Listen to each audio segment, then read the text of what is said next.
Ay, magandang gabi mga boss, mga kamping, mga kabunyog. Nakadalawang vlog tayo ngayon. Maraming salamat sa dumadagdag na subscriber, no. Mamaya magkulabo tayo, no. Nagka-interest lang ako rito. Magbigay ho tayo, ha. Sama kayo ng reaksyon dito sa kay Atty. Enzo Recto tungkol sa mga baril ni Digong. Ha? Mahigit 300 ang baril ni Duterte. Pakinggan natin.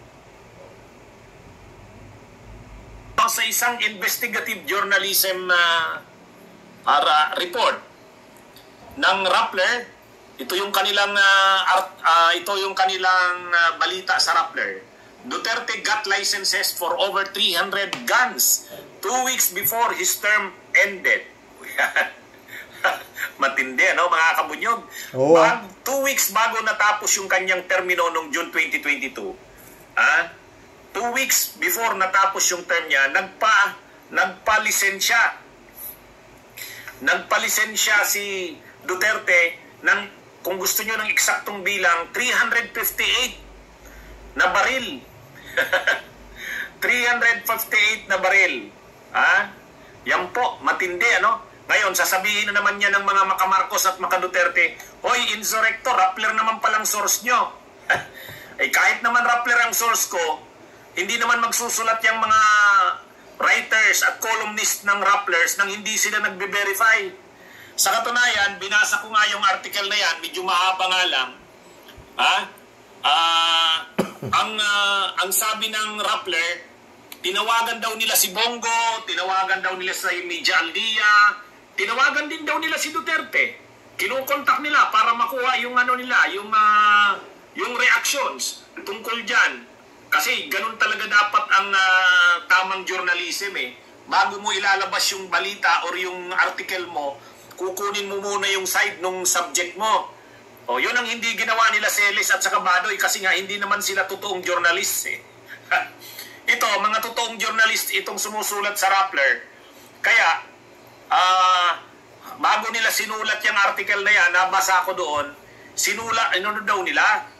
Hinihingan sana nila ng comment si Duterte mismo, si Bongo. Tsaka pag Rappler yata, mga boss, hindi ka basta-basta makapasok dyan kung hindi ka dekalidad eh, di ba? Kasi may pangalan yan eh, di ba? Gaya SMMI, yung mga tao dyan, ano kaya yun? Mga graduate kaya yun? Mga talagang journalist kaya yun? No? Sila, Celes, may sari-sariling, ano sila, hindi naman pala sila journalist. Tuloy. Si Media Aldia, lahat daw kinontak nila. May proof sila na kinontak nila ang mga ito. Hinihinga nila ng reaksyon. Wala naman daw feedback. At saka, yung totoo ba na mayroong lisensya yung mga baril ni Duterte, 358 na baril, confirmed, sabi nila. Kasi kinonfirm nila, binerify nila doon sa Firearms and Explosives Office. Yung Firearms and Explosives Office. Siguro mga boss, kaya niya pinalisensya yun 2 weeks before bumaba siya. Siguro isip niya, baka mamaya may makapagturo sa sandamukal kong baril maging tebes ako na walang lisensya yung mga baril. Maski ready niya ako, may lisensya yung baril ko, di ba? Tuloy. Office, yan yung opisina ng PNP na nag-i-issue ng mga lisensya sa mga baril. Kaya doon, na-verify nila na totoo nga sa records ng FEO, Firearms and Explosives Office ng PNP, confirmed at verified na mayroon ngang 358 na lisensyadong baril kay Duterte. So ang tanong, anong gagawin dyan sa 358 na baril? Ano yan? Armory na yan. Armory na yan. Mga kabunyog. Hi kay Joe Partosa, salamat sa pag-send ng stars sa Joe. Di ba mga kabunyog, armory na yan eh. At saka, tandaan nyo, ang mga baril na yan, hindi pistol. Alam nyo mga kabunyog, ang baril, dalawang klase. Kapag yung mga maiiksing baril, yung mga 45, revolver, yung mga 9mm na mga Glock, yung mga Glock, yung... Napanood nyo na ho siguro to kasi may 33,000 views na ho ito eh. 21 hours ago lang ho ito eh. Oo. May magbigay ko tayo reaction dito. Beretta, Oh, yung mga ganyang brand na mga pistol ang tawag doon. Pistula. Oh, kaya yung mga caliber 45, yung caliber 38 na revolver, yung Beretta, yung Shout out John Lagon, my friend. ano pa bang mga brand ng baril? Yung mga baril na mga maiiksi, short firearms, pistol yon. Pero ang nakapermi, ang mayroong lisensyang baril ni Duterte, mga kabunyog, 73 doon ay AK-47. 73 ay AK-47. Imagine niyo kung AK-47. Alam naman natin yung AK-47, yan yung paborito ng mga terorista. Yan yung paborito ng mga ng Taliban, ng Afghanistan, ng Afghan Army, kahit ang China, ang gamit nila AK AK-47 yan. Oh, ang Russia AK-47 yan. O 73 ang rifle na rehistrado kay Duterte AK-47. Mayroon pa siyang mga nakarehistro sa kanyang Galil. O ang Galil, assault rifle yan na gawa ng Israel. O imagine niyo yan, anong paggagamitan niya yan? Anong paggagamitan mo niyan? AK-47, 75 na piraso. 75 na unit ay na baril na AK-47. Assault rifle yan. Marami rin daw Galil. Assault rifle din yan. Israeli made yung Galil. Malamang may mga Uzi pa yan. Israeli made din yan. Submachine gun yan. Assault rifle din yan. Matindi talaga, Atty. Enzo. Magbigay na ho tayo ng dito, komentaryo, no, mga boss. 80 anyos na ho yata ito si Digong, eh. Diba? Halos hindi na nga halos. Kailangan may tungkod na siya. Hirap na maglakad. 2 weeks before na bumabaro sa kanya, pinalisensya lahat yung sandambukal na baril, no? Alam nyo, no, mga boss, sa ganyang edad, no? Ito na ho reaksyon natin dyan, Yun hong mga taong naniniwala sa Diyos. Pag ganyan na ang edad mo, ang tendency mo, magpakatino ka na sa lupa at magsisi ka na sa lahat ng iyong mga kasalanan. At ng pagdating ng paghuhukom, kung naniniwala ka sa Diyos, ewan ko rito, kung minsan nagsasalita kaya raw siya naging presidente dahil kaloob ng Diyos, di ba? Ang baril ho para sa pagpatayan, di ba? Abay, malapit ng kainin ng lupa to si Digong, Pagpatay pa rin ang nasa isip niya. Di ba? Ba't siya bibiling baril? Di ba? At ayon kay Atty. Enzo, ang halaga raw lahat nito ng baril nito, 7 milyon.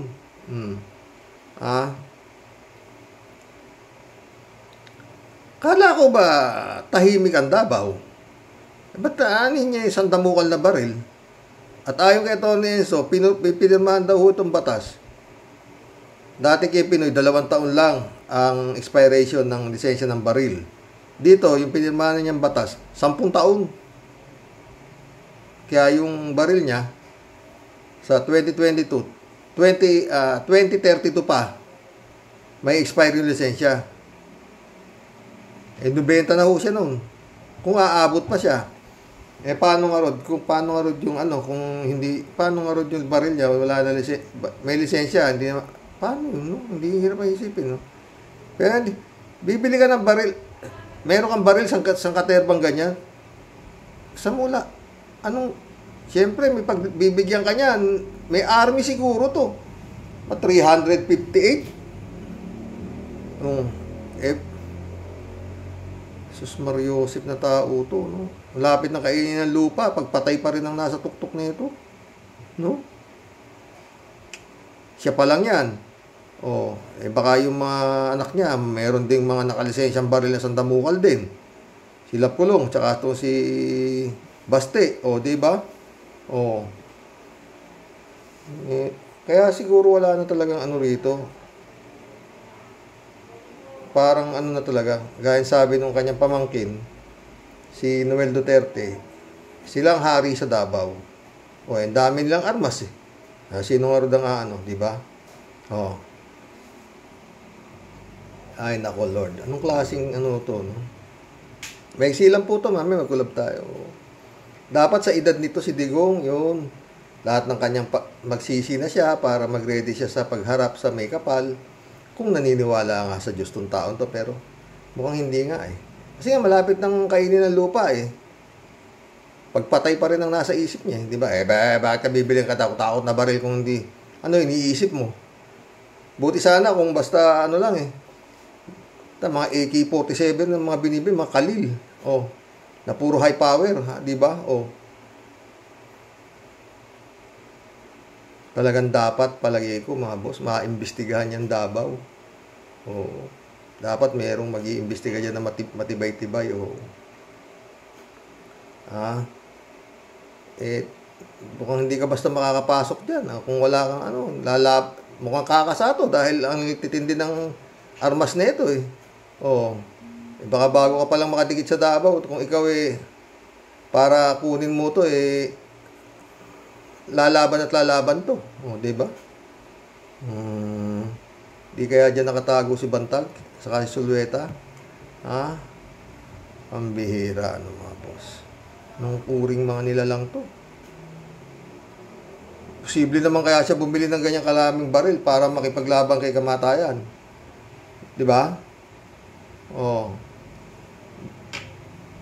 Ibig sabihin, pag naghihingalo ka na, babarilin mo si kamatayan.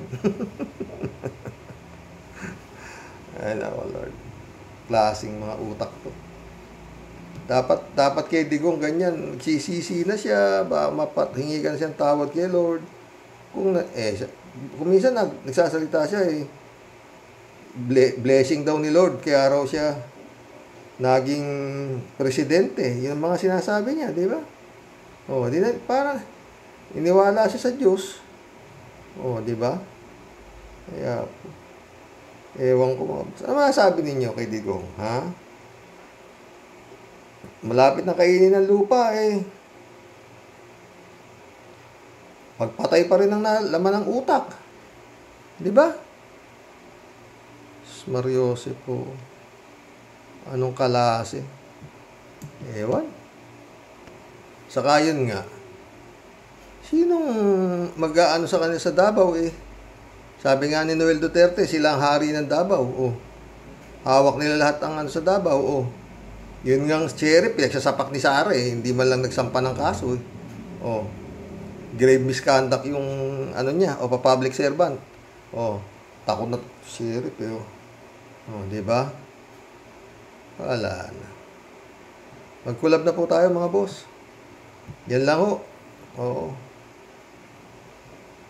Duterte pa lang yan. Mga bataan pa niyan, sila Bongo. Oh, di ba? Siguro sa katerba rin ng mga baril niyan. Lord.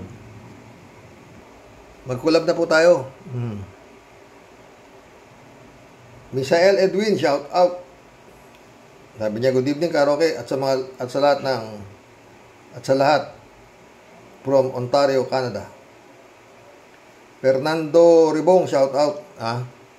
Karoks, yung mga miyembro ng SMI at taga-sunod ay mga kampon ng Diablo. Meron pa ang abogado ko. Pati may abogado pa nga yung mga kampon. Ano? Kalat ni Baya, shout out. Good evening karaoke. Nax Early Bird. Tayo ngayon Ngayon pa man, batutahin mo na karaoke. Be well, Mama Bear. Okay lang si Mama Bear. Kalat ni Baya ulit. Wala akong believe sa kay paring Mike Abe. Isa rin itong ungas. Bakit? Nabata ni paring Apollo. Umalis na nga eh. Akalain mo, siya mismo ang umamin na 15 years na siyang himod ang tumbong ni paring Apollo. Kung di ba naman kulang ang sa paligo at labatiba ang ungas na Mike Abe na to. Ungas? Galit ka ba kay Mike Abe? Kalat ni? Dati hindi ko pinapanood yan eh. Pero ngayon mukhang ayos naman na. Mukhang nakarecover na siya.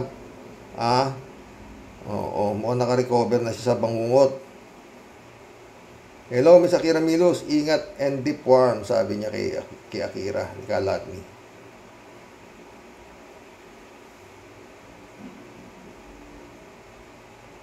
Librado Ludovico, shout out. Blessed Sunday night. Karaoke and to all karaoke warriors watching from Edmonton, Alberta, Canada. God bless po. Stay safe and healthy. You did a good job in getting out of SMMI. Anyway, karma yan kay Kibulog. Este Kibulog. Ito. Ben Torres, shout out. Mabuti na lang 6 years lang ang term ni Digong. Kung tumagal pa yon ay durog. Durog na ang bayan natin. Talaga lang. Kalat ni Baya ulit to. Tanong lang po, paring Mike. Ilang night duty o lumalagablab na GC ang binomba mo? Nagtatanong lang po.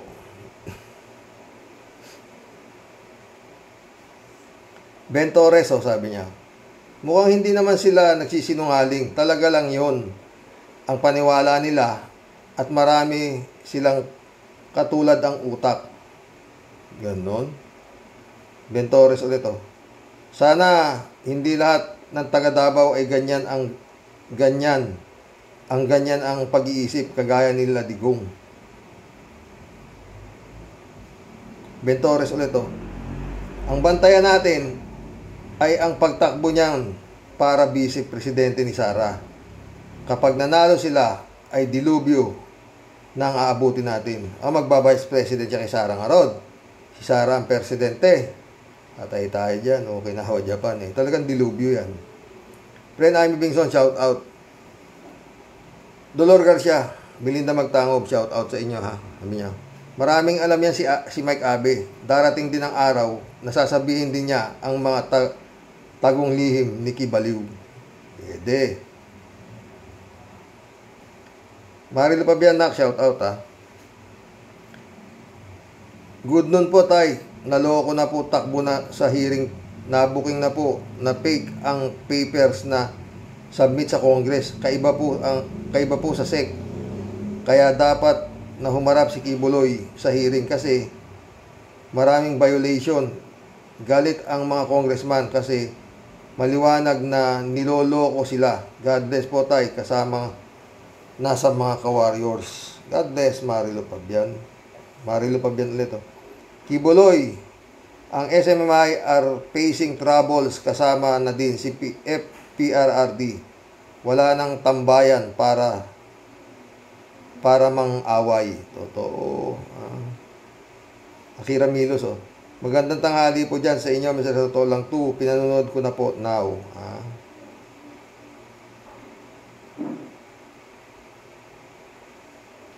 Ito. Maming Talada. Welcome to the club. Ang SMI, hari ng kasinungalingan at kabulukan. Kasi ang mga may-ari, Kibulok. Ferdinand Mandak, shout out Bihira ng taong kagaya ni Mike Abe, may prinsipyo pa rin. Nagising siya sa katotohanan at yun ang kanyang pinanindigan. Pero dapat mag-ingat siya, lalo't marami siyang nalalaman na baka pwedeng gamitin laban kay Kibuloy. Pwede, God bless. Sana'y marami pa ang gumaya sa inyo. Diba? Totoo yun. Ano to? Buena Mix Vlogs. Welcome to the club. Buena Mix Vlogs. Tama po. Magaling si Mike Abe po at may prinsipyo mo. Marian Basa, welcome to the club. DDS yang si Mike Abe nung nasa SMMI pa siya. Federico Mantacolet Habang nakakulong sila Celis at Badoy, Badoy sa Kongreso, si Kibuloy at Digong ay nagtatawanan lang habang nagiinuman. Ganyan sila gumamit at magpaikot ng tao. Buti na lang at nagising si Mike Abe sa katotohanan at naisalba niya yung kaluluwa palayo kay Kibuloy.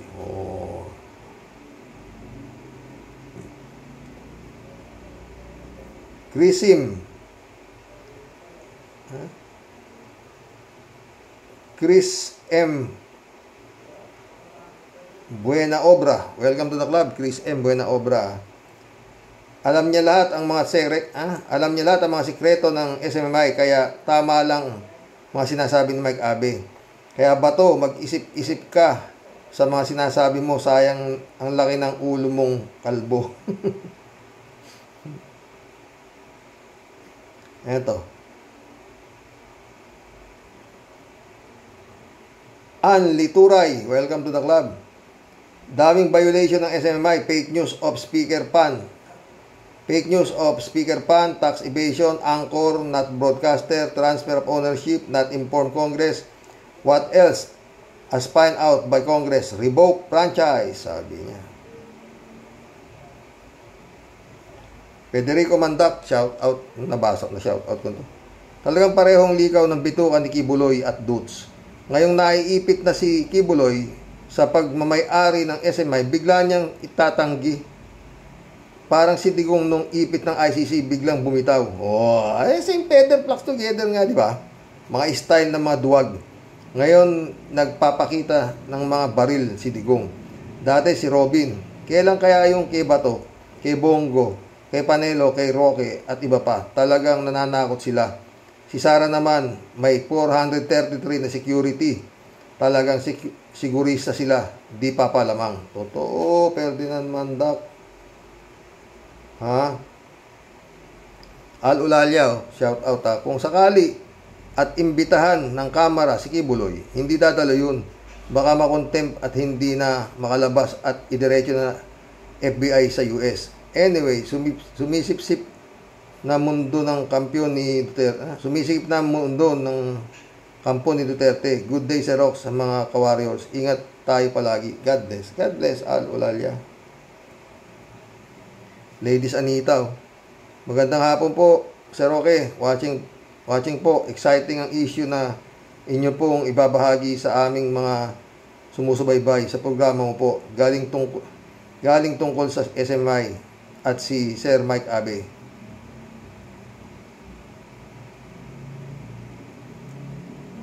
Ladies Anita ulit to. Ako din, napanood ko na din po nung nag-resign si Mike Abe. Mismo nag-live sila. Naka-live sila ni Kibuloy. Tinanggal niya yung mic wireless niya. Sabay hagis sa ibabaw ng mesa. Sa harap mismo ni Kibulok. Totoo. Napanood ko nga din yun eh. Oo, totoo yan.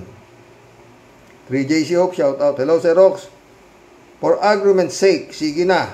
Hindi nakikibuloy ang may-ari ng SMMI. Hindi pa rin sila lusot sa kaso kasi nga hindi sila nagpaalam sa Congress na ng ibenta ni Kibuloy sa iba ang SMMI. May kaso pa rin sila. Hindi lang yan. May tax evasion pa sila, sabi ni Vlogcaster Armandin. Oh. Kaya nga, pag ito hindi natanggalan ng prangkisa, wala. Ha? Sancho Panza de la Brotza, shout out. 3J Soup ulit to. Si Rox, tingin mo naman kasi kung sino, Si Rox, tingnan mo naman kasi kung sino ang amo nila Badoydoy at Celes. Di ba sobrang bastos ni Diggs? Magtataka pa ba tayo bakit kahit ang Congress binabastos ni Celes? Sino ba ang nag-umpisang bastusin ang Congress? Di ba si Diggs? O di ginaya lang din ni Celes. Totoo. Di ba? Tsaka panahon pa, lahat binabastos nila wala na sa pwesto di ba? 3J Show ulit Feeling kasi nga talaga ni Badoydoy at Celes, pader si Diggs. Kaya sobrang confident nitong Celes at Badoy na ito. Totoo. Kaso kahit pader, gumuguho din, bumibigay din pagdating ng panahon. Ang pader kahit gaano katibay, overtime, nagkakrak din yan. Totoo yan, Oo. Pero kaya gagawin ni Digong sa katakot-takot na baril. Paano, what if? Namatay siya. Di, paano yun? Patay na siya, may lisensya pa yung baril niya. Ay, ewan ko. Namama na ba yung lisensya? 3J Show ulit. Si Rox, ang SMMI, wala namang moral values ang mga show dyan. Anong nation building ang sinasabi ni Kibuloy na ang SMMI kuno for nation building? May malay ko dyan. Kaya sabi nga siya, baliw yan Kahit paano naman ayos ang Pinas bago na-infiltrate ni Diggs at ni Kibuloy. Dati-rati kahit papaano hindi bastos ang mga tao sa social media. Nung naging presidente si Diggs at si Mocha Uson, ano na nga ba ang posisyon ni Uson sa gobyerno ni Diggs? Kalimutan ko na rin Sobrang bastos, talagang wala ng preno ang big. Ayan, nagaya ng mga ordinaryong tao, halos lahat ng nasa social media, bastos, lalo na mga DDS. So, asaan dyan ang nation building? Nagtatanong lang si Rox. May malay kung ako nasa Kibuloy lang kung nakakasagot niyan. Nation building. Si Kibaliw talaga. Kung ano pagsasabihin, no? Michael Pronda, welcome to the club. Sultanate ng SMMI Sultan. Jason sa 1 million ang sahod sa isang buwan. Ayaw. Boundary si Jason sa. Nakakulong yan, di ba? Swindling. Bonifacio Istopia. Welcome to the club, Bonifacio Istopia. Mike Abe ang dapat imbitahan ng Kongreso. Yan ang makapagpapatunay at live na nag-resign at ipinakita sa ang video ni Pacquiao kung sino ang tunay na may-ari. Niloloko lang nila yung Kongreso Kaya ako. Elizabeth Iscare, shout out Good evening, Sir Rox. Yan ang katotohanan na itong si Kibuloy, hari pala ang tingin niya sa sarili niya. Itong si Digong, ano kaya ang tingin niya sa sarili niya? Supremo? Ba? Hindi Siya ang hari ng mga hari. O Diyos din. Hay nako. Ang ganda talaga ng tandem nito. Isang demonyo at isang satanas. Visit. Orlando Lagarde, welcome to the club. Si Mike Abe, sobrang nakakagigil ang pagmumukha niya nung nasa SMI pa. Fake news, peddler din po yan. Kaya nga, nagbago na siya, Orlando.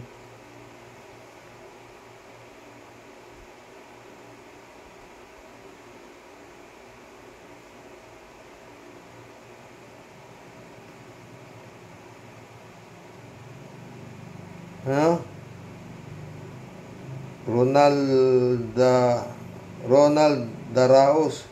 Tang SMNI po, hindi SMI. Niloloko ko lang. Ikaw naman kumagat. Ano ba naman ito mga to? SMNI. Ginagago ko na nga lang basa Nakialam ka pa. Wala ka ba iba may comment? Ronald. Ka na magko-comment dito. Kakabuisit. Pinatulan na kita. Huwag ka na uulit. Alam niyo ako, hindi ako matyaga talagang pumatol sa mga ganito. Oo.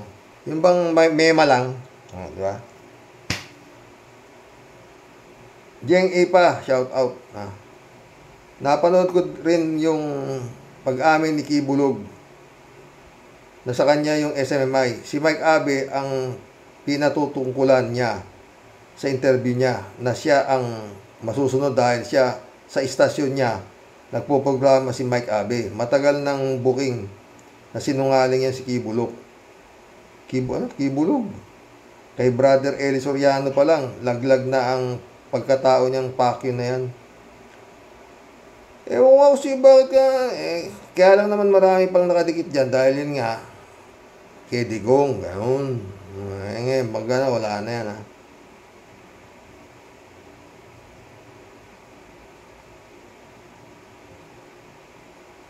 Elizabeth Iscari ulit Si Rox, buti na lang at nagsalita na si Mike Abe. Sana sumunod na din yung dalawang nakakulong na todo sip-sip sa kanilang hari. Booking naman na itong si Kibuloy at Digong ang amo dyan. Diba? Totoo naman. Hindi din ako naniniwala na walang pakialam sila ng dalawa dyan. Tandem nga sila. Halata namang puro ito pabor. At grabe sila kung magtanggol sa digong na to. Kaya ang kumakalaban dyan, kung irerentag nila ito at sisiraan at binabantaan pang papatayin. Hay nako, sana nga tuluyan na itong mawala sa ere at wag nang bigyan